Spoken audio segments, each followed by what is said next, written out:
A man chained with iron chains suddenly woke up in the desert. Suddenly, he felt intense pain. He began to search for the source of the pain and eventually pulled a vein out of his neck. Tracing the chains binding him, he discovered a young fighter trapped inside a damaged car. He pulled the boy free and tried to unlock the chain connecting them, but the lock wouldn't budge. Desperately, he picked up a gun from the sand and aimed to shoot the boy's arm to break the chain.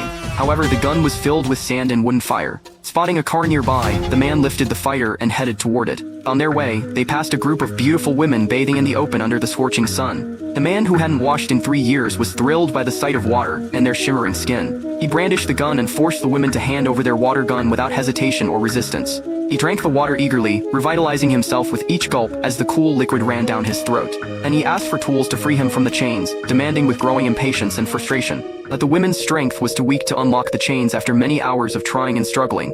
While he was distracted, one woman suddenly lunged at him with surprising speed and force. They struggled violently until the man overpowered her and knocked her down to the ground. The woman grabbed his chains to pull him back, using all her might and determination. She pulled out a gun and tried to shoot him, but the weapon was broken and useless, just like the last one. The man took advantage of the situation, grabbed her by the throat, and pinned her firmly to the ground, breathing heavily with rage and exhaustion.